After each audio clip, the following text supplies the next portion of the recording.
நுங்கம்பாக்கத்துல கல்லூரி சாலை, அதாவது காலேஜ் ரோடு அப்படின்ற ஒரு ரோடு இருக்கு. ஸோ இந்த ரோட்ல இருந்த ஒரு வீட்டில் பல ஆண்டுகளாக வசித்தவர் பிரபல முன்னணி நடிகர் திரு ஜெய்சங்கர் அவர்கள். இவர் பார்த்தீங்கன்னா 2000 வந்துட்டு காலமானாரு. இவரை வந்துட்டு தமிழ் திரையுலகினுடைய ஜேம்ஸ் பாண்ட் அப்படின்னே சொல்லுவாங்க. இவருடைய மகன் டாக்டர் விஜய் சங்கர் அவர்கள் என்ன பண்ணியிருக்கிறாருன்னு பார்த்தீங்கன்னா, முதல்வர் அவர்கள்ட்ட ஒரு கோரிக்கை வைத்திருக்கிறாரு. அதாவது காலேஜ் ரோடுன்னு இருக்கு இல்லையா, அந்த ரோடுடைய பேரை என்னுடைய அப்பா பேர்ல மாற்றணும் அப்படிங்கிற மாதிரி ஒரு கோரிக்கை வச்சிருக்கிறாரு. இதனைத் தொடர்ந்து என்ன சொல்லியிருக்கிறாரு சிஎம் அப்படின்னு பார்த்தீங்கன்னா, இது தொடர்பான கோரிக்கையை சென்னை மாநகராட்சி கூட்டத்தில் நாங்கள் தீர்மானமாக நிறைவேற்றி இதற்கான நடவடிக்கைகளை நாங்கள் எடுக்கிறோன்ற மாதிரி சொல்லியிருக்கிறாரு.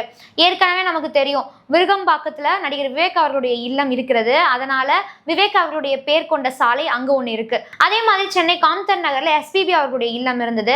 ஸோ எஸ்பிபி அவர்களுடைய பேரானது அங்கே இருக்கக்கூடிய ஒரு சாலைக்கு வைக்கப்பட்டிருக்கிறது.